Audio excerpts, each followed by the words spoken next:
ওই এদিকে আসো, এদিকে আসো। কি আমি আসবো? তুমি আমায় দেখে পালাচ্ছ কেন? আমাকে ভয় পাও? আপনাকে দেখে ভয় পাওয়ার কি আছে? আজব তো, হাসতেছো কেন? নাম কি তোমার? আপনি আমার নাম জানেন না? না। আমি আপনার নাম জানি। আচ্ছা, বলো দেখি আমার নাম কি? বিক্রম। মানে জানো না দেখে আন্দাজে একটা বলে দিতেছো না? কোথায় থাকো তুমি? এখানেই। এইখানে? এখানে কোথায়? আজব তো, হাসতেছো কেন? কি সমস্যা? আজকে কি তুমি অনেক খুশি? অনেক। আজ আসি, কাল দেখা হবে। কাল কোথায় দেখা হবে? কে রে ভাই, কই ছিলি তুই? সারাদিন আমরা তোরে কত খুঁজলাম, কই ছিলি? তোরা আমারে খুঁজছস? সিরিয়াসলি? আমি উল্টা তোদের খুঁজতে খুঁজতে আজকে। আজকে? আজকে কি?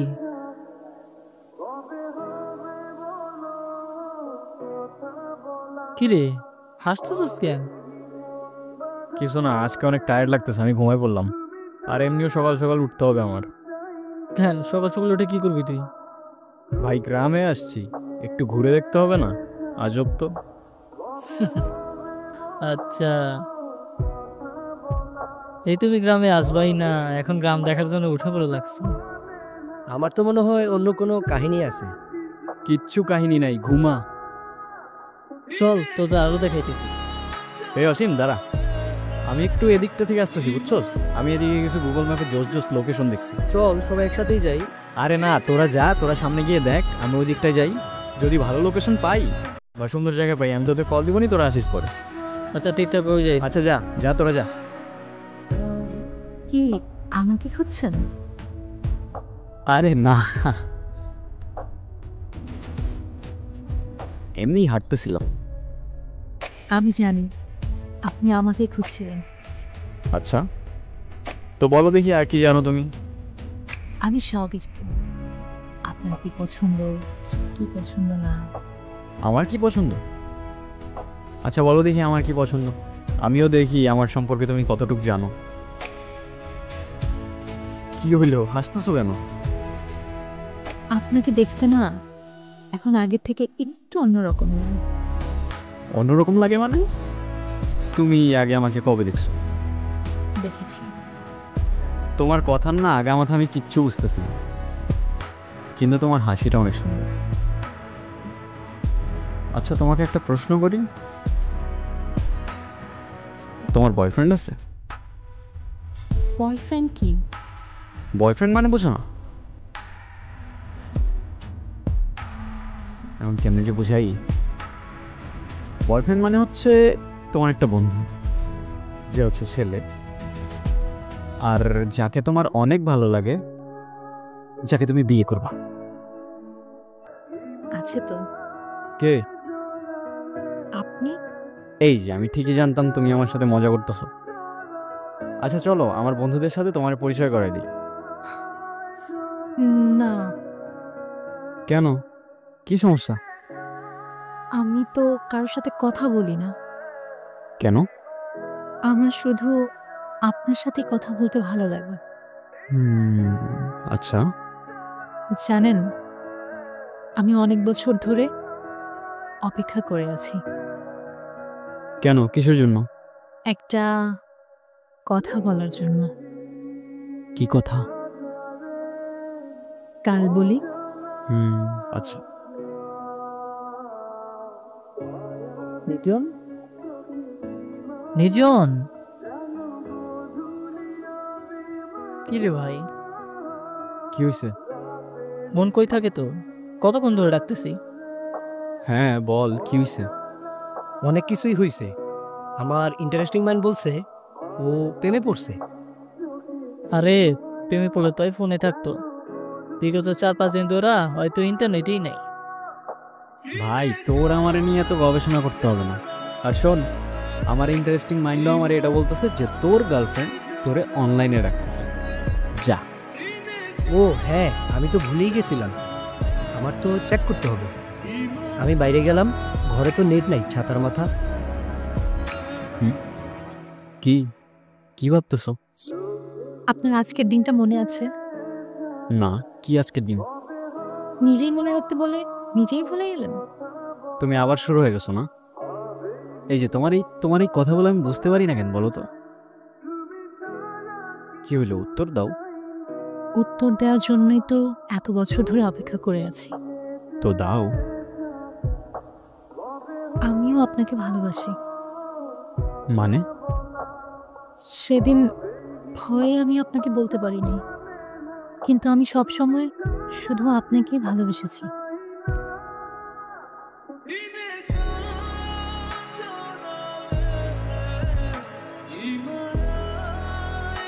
মৃত্যুর আগ পর্যন্ত আমার শুধু একটা ইচ্ছা ছিল, আপনাকে একবার বলা ভালোবাসি। কি রে তুই এখানে? তুই জানোস না এখানে আসা নিশ্চিত আছে? আরে তুই কেমনে জানবি? আমি তো তোর কিছু বলি নাই। শিট, এখানে বেশিক্ষণ থাকা যাবে না, তাড়াতাড়ি এখান থেকে চলে যেতে হবে। চল। তো দাদা কেমন লাগলো আমাদের গায়ে এসে? কিছু বললেন না তো? অসাধারণ, তোমাদের গায়ের আতিথেয়তায় আমি মুগ্ধ। তো দাদা, পুরো গাটা ঘুরে দেখেছেন তো? হ্যাঁ দেখেছি, কিন্তু বুঝলে ওই দিকটায় আমার এখনো যাওয়া হয়নি।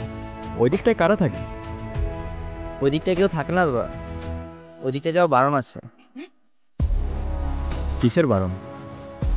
আমাদের গায়ে প্রশ্ন করাও বারণ। এটা বারণ, ওটা বারণ, বড় আজব তো তোমাদের গা। দাদা আমরা আসি, সন্ধ্যার আগে বাড়ি চলে যাবেন কেমন? দাদা গায়ে আর কতদিন আছেন? কাজ কতদূর এগোলো? এই তো আছি আরও বেশ কিছুদিন। কাজ মোটামুটি ভালোই আগাচ্ছে। দাদা, কোনো সমস্যা হলে কিন্তু সবার আগে আমাদের জানাবেন। শত হোক, এই গায়ে কিন্তু আমরাই আপনার আপন। হ্যাঁ তা তো অবশ্যই, কিন্তু একটা প্রশ্ন আমায় খুব ভাবাচ্ছে জানো তো। কি প্রশ্ন দাদা? তোমরা কিন্তু এখনো আমাকে বললেন ওই দিকটায় যাওয়া বারণ কেন? কি বলছেন দাদা? আপনি ওই দিকটা গিয়েছিলেন? দাদা, আপনি কিছু দেখেননি তো? একটা মেয়ে ছাড়া আমি তো তেমন কিছু দেখতে পেলাম না। দাদা আপনি ওর সাথে কথা বলেননি তো? বলার চেষ্টা করেছিলাম, কিন্তু ও বলেনি। কেন বলো তো? দাদা, আপনি আমাদের মেরে ফেলবেন, এরকমটা আর করার কথা কখনো ভাববেননি। ওর সাথে কথা বলা তো দূরের কথা, ওই দিকটা যাওয়া পর্যন্ত বারণ। বারণ কেন? আরে দাদা জানেন না, ওরা তো অচ্ছুত জাত, ওদের সাথে কথা বলা যায় না তো। মানুষ না ওরা, ওরা দলিত নিচু জাত। দাদা, আপনি তাড়াতাড়ি গা ত্যাগ করুন, জানাজানি হলে আমাদের আর রক্ষে নেই। এই চল চল। ভয় পেও না, মনে আছে আমাকে?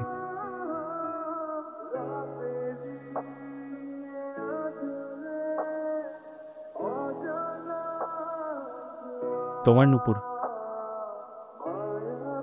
কি দাদা আপনাকে কতবার বারণ করলাম ওই দিকটা যেতে, আপনি কিন্তু কাজটা ঠিক করছেন না।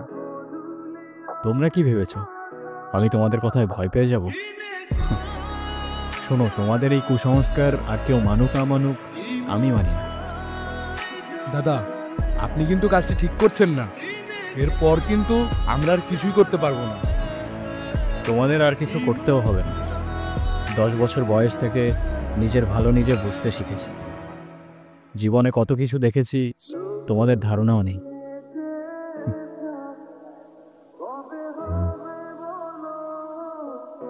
আপনাকে বারবার সাবধান করেছিলাম দাদা, শুনেননি। এখন আমাদের কিছুই করার নেই। আচ্ছা, কি করবে তোমরা? মেয়েটাকে আমাদের হাতে ছেড়ে দিন আর এই গাটা ত্যাগ করুন, তাহলে আর কিছুই করব না। আচ্ছা, আর মেয়েটিকে তোমাদের হাতে ছেড়ে দিলে তোমরা কি করবে? কি করব আর, ওকেও জ্বালিয়ে দেব। অচ্ছুত জাতের আমাদের এই গায়ে কোনো জায়গা নেই। জাত? কার কি জাত? মানুষ জন্ম নিতেই নির্ধারণ করো তোমরা। ব্রাহ্মণ, ক্ষত্রিয়া, বৈশ্যা, শূদ্রা আর দলিত তো তোমাদের নথির অনেক বাইরে। জাত হিসেবেই গণ্য করো না তোমরা। কারো বর্ণ, জাত তার জন্ম হইতেই নির্ধারণ করা যায় না। আর এটা শুধু আমি না, তোমাদের শাস্ত্রও বলে। এসব তোমাদের বুঝের অনেক বাইরে। কিন্তু একটা কথা, আমি থাকতে জাতের নামে যদি ওকে কেউ একটা ফুলের টোকাও দেয়, সবগুলার ধরেই মাটিতে পড়ে থাকবে। সাবধান। দাদা, আপনার কাছে এটা আশা করি নাই। সব কিছুর হিসাব হবে। আমাদের পঞ্চায়েত এখনো ধ্বংস হয়ে যায় না। তুই কালকে বললি ওই জায়গায় যাওয়া নিষেধ আছে, কেন বলতো? আরে তোর তো বলাই হয়নি। ওইখানে অনেক প্যারানর্মাল অ্যাক্টিভিটিস টাইপ হয় মাঝে মাঝে, আমি শুনছি। যদি আমি তেমন দেখি নাই, বাট অনেকে এক্সপিরিয়েন্স করছে। বিষয়টা মজা হিসেবে নিস না, এটা একটু সিরিয়াস। মানে? আমি সঠিক জানি না, দিদার মুখে শুনছি। অনেক বছর আগের গল্প। এই গ্রামে একটা মেয়ে থাকতো, তুলিত জাতের, নিচু জাত আর কি, আউটকাস্ট বলে মেবি। তারপর বল। তো ওই মেয়েটা নিচু জাত দেখে মেয়েটার সাথে কথা বলা নিষেধ ছিল। কথা বলা তো দূরে থাক, মেয়েটার আশেপাশেও কেউ গেছতো না। মেয়েটা ধরা ছোঁয়ার সবার বাইরে থাকতো। একদিন এই গ্রামে একটা মানুষ আসে, নিয়ম নীতি না মেনেই ওই মেয়েটার সাথে কথা বলে। তারপর শুনছি দুইজনে নাকি মারা গেছে। মানে ওই মেয়েটার সাথে কথা বলার জন্য ওরা দুইজনই মারা যায়, শুধুমাত্র মেয়েটার সাথে কথা বলা নিষেধ ছিল বলে?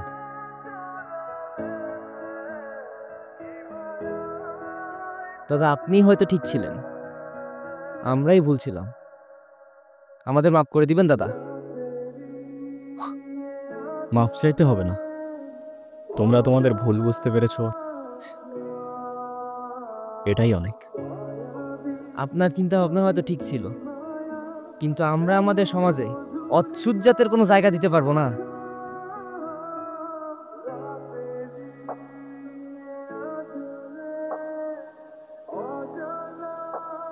মাফ করবেন দাদা।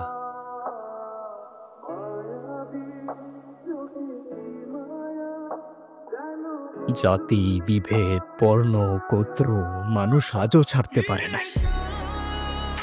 মানুষ বললে ভুল হবে, আমরা মানুষ নামের ছাই। আমার পায়ে শুধু রক্ত। আমি যেই রাস্তায় চাই, সেই রাস্তার মোড়ে মানুষরূপী জন্তু দেখতে পাই। শোন ভাই, জাতের নামে মানুষের হাতে মানব জাতের রক্ত, আর সেই মানুষের রক্তের রঙে মনুষ্যত্ব অনেক অল্প। আমার প্রশ্ন আছে অনেক, আর উত্তর এই গল্প। আমার পরিচয় একটাই, আমি মানুষ, আর মানব জাতেই আমার জন্ম।